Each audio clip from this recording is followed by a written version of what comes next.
So Hare Krishna Prabhu's Mataji, welcome today for this Bhagavad Gita session. And today's verse is 7.22 from Bhagavad Gita. So first let us recite and then we'll discuss the points. Sutaya Shraddhaya Yuktas Tasyaradhanam Ihate Labate Chattata Kaman Mayeva Mahitan Hitan Sataya Shraddhaya Yuktas Tasyaradhanam Ahihate Labate cha tatah kaman Mayeva vihitan hitan. Translation by His Divine Grace Srila Prabhupada. Srila Prabhupada ki jai.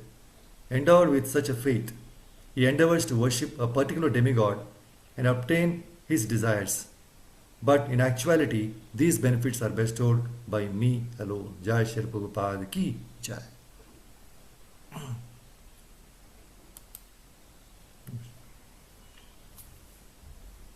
So with Krishna, we are heroes. And without Krishna, we are zeros. See, demigod worship is material and worship of the Supreme Lord is spiritual. This we have to be thorough and have that faith in Krishna's words. That's why I see in 7.2 to this verse which we are discussing, right?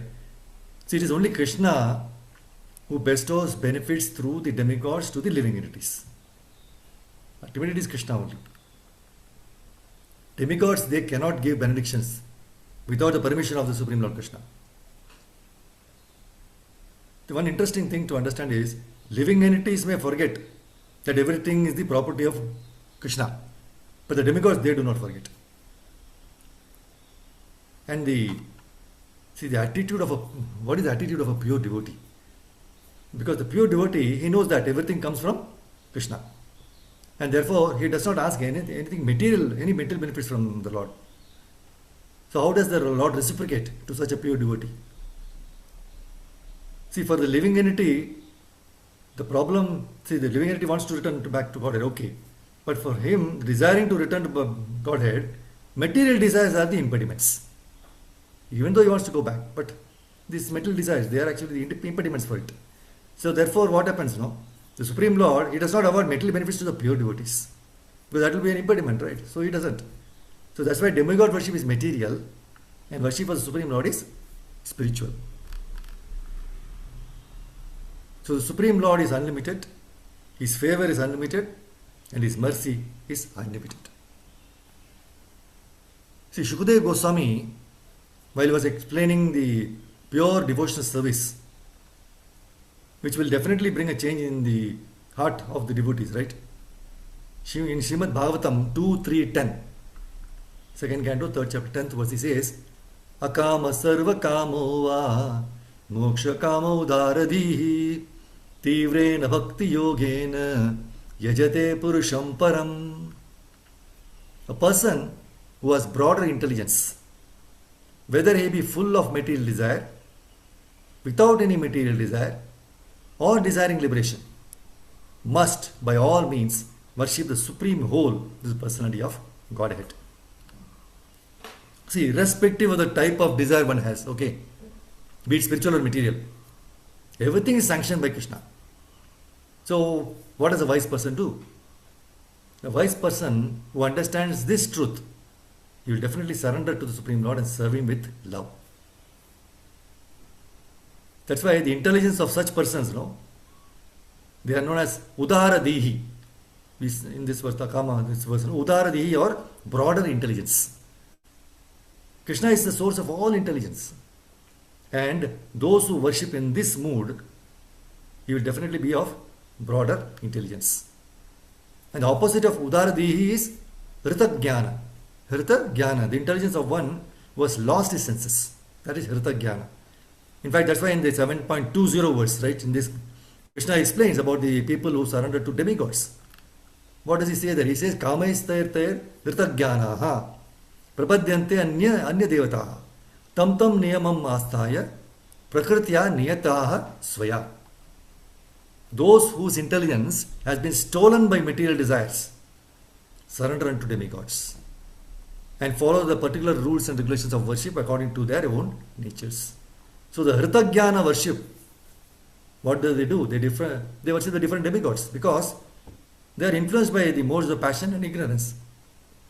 But they do not understand one cannot attain the desired result without the sanction of the Lord, of Krishna, as it is given in 7.22, which we are discussing today. What is he endowed with such a faith? He endeavors to worship a particular demigod and obtains his desires. Okay, but in actuality, these benefits are bestowed by me alone. See, just like there are various ministries, right? Departments, finance department, the government, railway department, all those things. They execute their work under the sanction of the prime minister. So all demigods, they execute the orders of the Supreme Lord. So nothing can happen without his sanction. And people who don't know this, this eternal truth, they are called as Hritagyana. The pure devotees of the Lord, they have the real knowledge. What is that knowledge? Bahunam janmanam ante jnanavan mam prapadyate vasudeva sarvamiti sa mahatma sudurlabha. After many births and deaths, he who is actually in knowledge surrenders unto me. Knowing me to be the cause of all causes and all that is, such a great soul is very rare. Bahunam janmanam ante jnanavan mam prapadyate vasu sarvamiti sa mahatma sudurlabha. So therefore a person whose broader intelligence or outlook can see that the Supreme Lord is the ultimate authority even for the material benefit. So even if he has a desire for material benefit or liberation, he must worship the Lord directly. This is a very, very important point which Krishna is giving in Bhagavad Gita.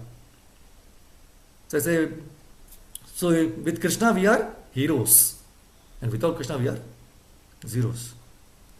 Fortune and bliss, fortune and bliss will follow when we are with Krishna. So we have to stick to Bhagavad Gita and Bhagavatam. Very, very important. See, one devotee asked my Guru Maharaj as to what to do with when elders, who have faith in other demigods, they don't take up chanting. That too when they are in the final stages of life, in the deathbed. Maharaj gave a wonderful reply. He said, if you are not able to make them understand the importance of them chanting the holy names, and if they are not in a position to understand, and in that stage, the best way is that we go on chanting for him or her. You go on chanting when you are near her or him, and you do whatever you want him or her to do. Let them do whatever, but you go on chanting in front of them. Because Maharaj said at the last moment it is very difficult to change. Only some very rare or fortunate soul might change at the last moment. See, the point to understand is, even if someone is worshipping demigods with faith, whatever benefits they are getting are bestowed by Krishna only. Right? So Krishna says, Mayeva vihitan hitan in 7.22 in the verse. He says that I am giving that. And Krishna further says in 9.23 Bhagavad Gita, those who are devotees of other gods and worship them with faith actually worship me only. But they do so in a wrong way. It is avadi purvakam. It is not sanctioned by me. If he or she hears the Maha Mantra, then there is 100% chance that he or she will be liberated. So please chant Maha Mantra nicely. That's what a very good answer you gave. But the thing is, Kali Yuga increases for those people who are not Krishna devotees. Kali Yuga increases for those people who are not Krishna devotees. And for those who are Krishna devotees, for them it is all Satyuga. See, if your mind, if it is not engrossed in Krishna conscious activities, then it is Kali Yuga. Otherwise there is no Kali Yuga. See, even then, Krishna might want to test you, right? So, Krishna may perform devotion, so you may perform devotional service, okay? And even then, there might be Kali Yuga situations around you. But the Krishna conscious devotees, they don't pay attention to all this. They just ignore it. See, so many things come into our mind, right? We might want to even own some very, very big things in the material world. Maybe it is not possible. You want to, for example, own even the Parliament House or this thing, right? I want to stay like that. It's not possible, right? So we ignore that idea. If Kali Yuga items come in front of you, just ignore it, don't mind it. See, somebody might scold you, somebody might hurt you, somebody might criticize you. No contraction, don't contract. If your behavior is like this, no contraction, then Kali Yuga will not touch you. Because you are fiery in your devotional service. Prabhupada always says, if it is a live wire, then nobody can touch you. Nobody touch it, right? Live wire, you cannot touch it. If it is a dead wire, then anybody can catch it, cut it and twist it. Right? Our life also, when it is without connection to our powerhouse, Krishna, then anybody can cut or kill us. But if we are fiery, connected to the Lord, then people will not dare to touch. But provided we are fiery in our Krishna conscious activities. Because we have to get connected to the powerhouse, that is Krishna. Just like the wire. Eventually, see, the age is bound to come in everybody's lifetime. When we won't be able to do anything. You will get pension, house from the government, whatever. But you don't know what to do within the four walls. Eventually what happens, you will go mad. And you are sent to mental hospitals. My mother used to say in one of the lectures. So instead of going and squeezing ourselves in the mental hospitals and associating with mad people, it is better to increase Krishna conscious association and keep Bhagavad Gita and Bhagavatam. That is more than enough for this lifetime. At least. So we have to concentrate on these things. See the example of Katwang Maharaj, right? Who very dutifully he served the demigods till the end of his life. See, one interesting point to note in this example is that even though Katwang Maharaj served the demigods for so many years selflessly, okay, the demigods in return, they could only offer the benediction of knowing how many more moments he has left before his life ends. See, though Katwang Maharaj was a very great devotee, he did not ask for them for deathlessness. Still, the demigods do not have the power to grant immortality, right? They don't have. So this we know from several examples in the Shastras. See, our wife, husband, children, relatives, friends, right? House, land, all these things, they're all temporary. And the demigods, they have the power to give us only these things, which may be with us for a few years, or at the most for a lifetime. That's why Krishna very rightly says in the next verse actually, 7.23, Antavattu phalam tesham tadbhavati alpamedasam devan devayajo yanti madbhakta yanti mamapi. Men of small intelligence worship the demigods, and their fruits are limited and temporary. Those who worship the demigods go to the planets of the demigods, but my devotees ultimately reach my supreme planet. Actually, worshipping demigods is not condemned.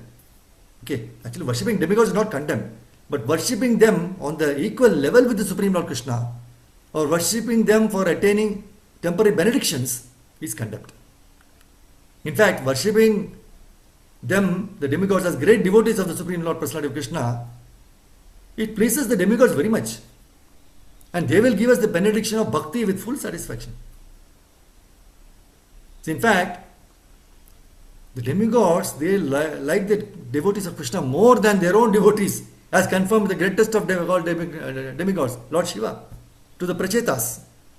In Bhagavatam 4:24-30, he says, Ata bhagavata yuyam priyasta bhagavan yatha namad bhagavata namcha preyan anyosti karhichet.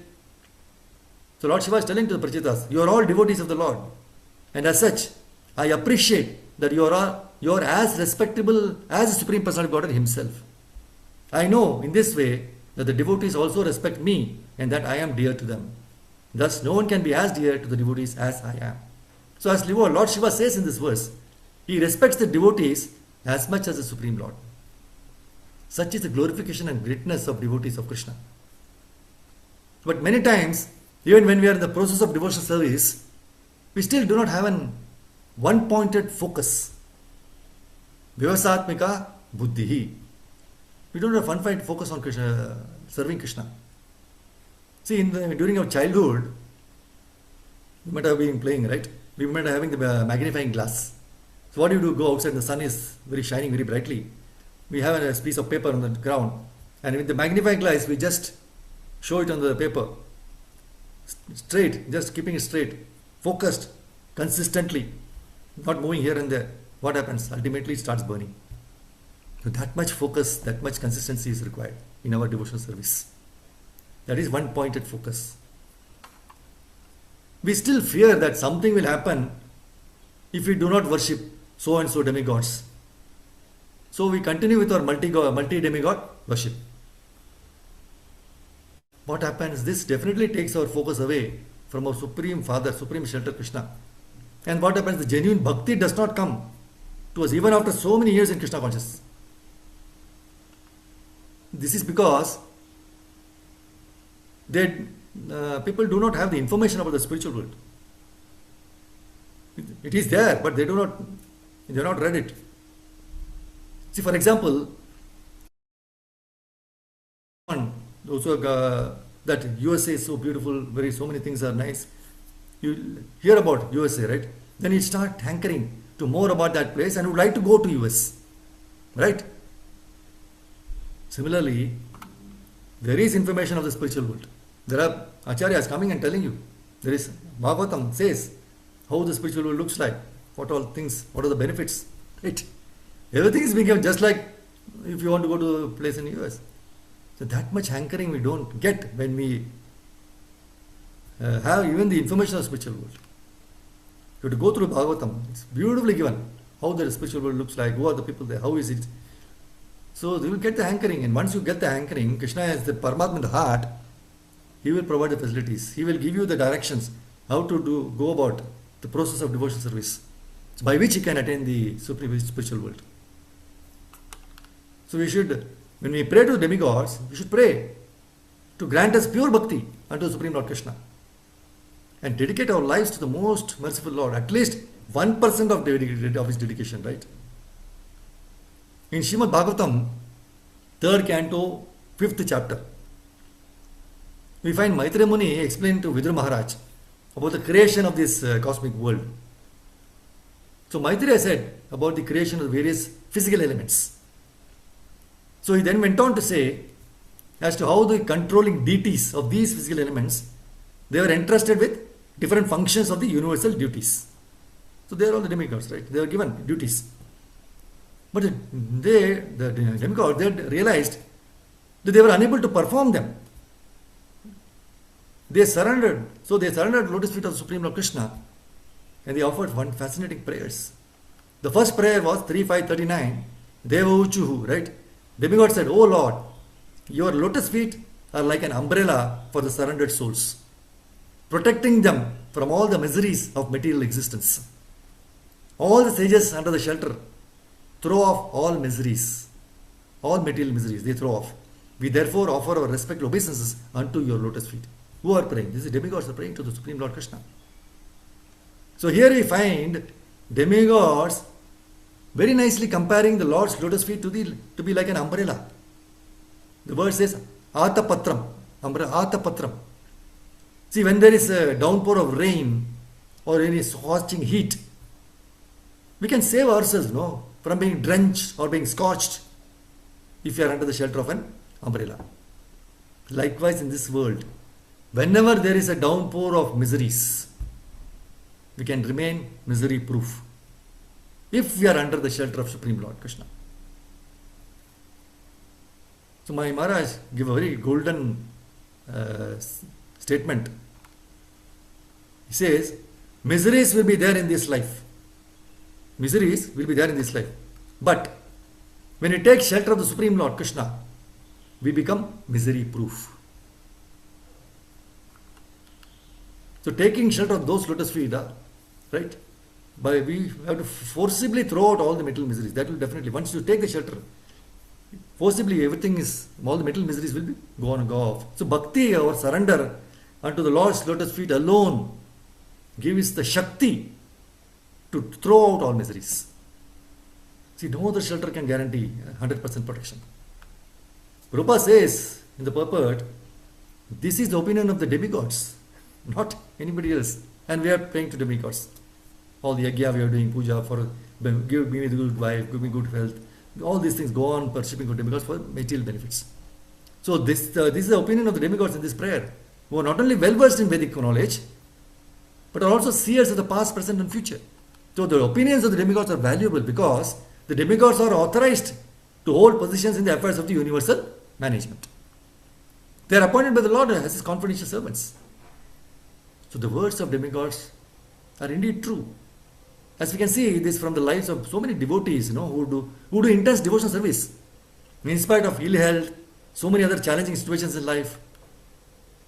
See, the author of Sri Chaitanya Charitamrita, Srila Krishnadas Kaviraj Goswami, he himself is the best example. See, in spite of poor fragile health, old age, poor vision, in spite of all these challenges, he could offer such a great literature to the whole world, Chaitanya Charitamrita. See, while beginning to explain the childhood pastimes of Chaitanya Mahaprabhu, very nicely glorifies the Lord in Chaitanya Adi Leela 14.1. What does he say? He says, Kaviraj Krishna Kaviraj Goswami, he says, things that are very difficult to do becomes easy to execute if one somehow or the other simply remembers Lord Chaitanya Mahaprabhu. Very beautiful line. Things that are very difficult to do, okay, it becomes easy to execute if one somehow or the other simply remembers Chaitanya Mahaprabhu.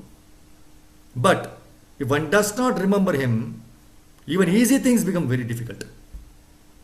So to this Lord Chaitanya Mahaprabhu, I offer my respectful obeisances. This is what he starts.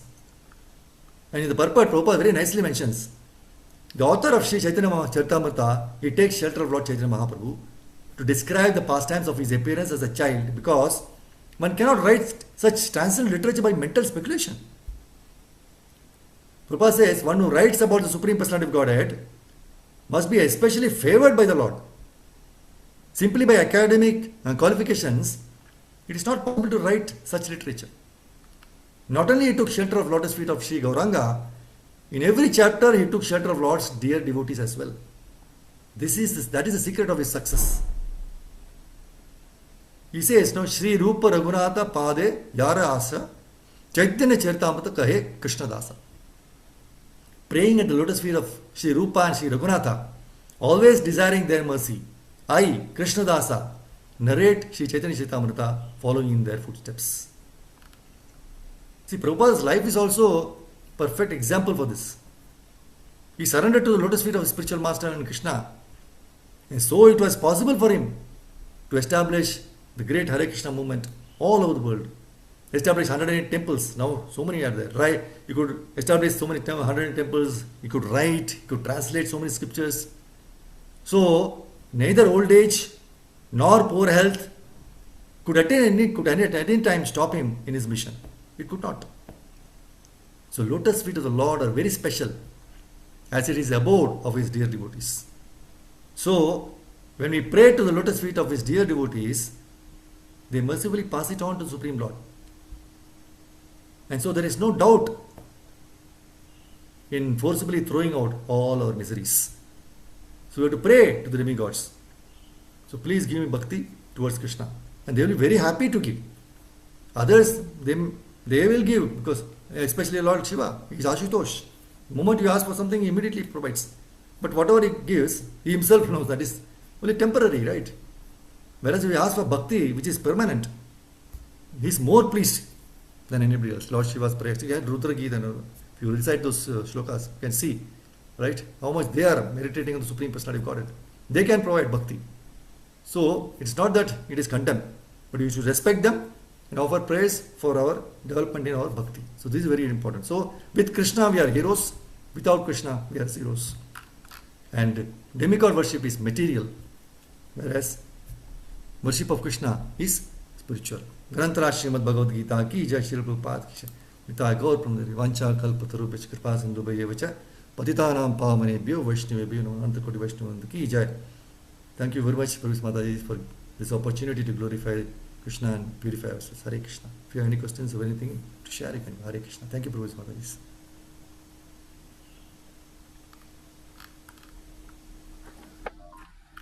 Hare Krishna Prabhu, thank you very much. Dhanwad Thank you, Pranams. Shiv.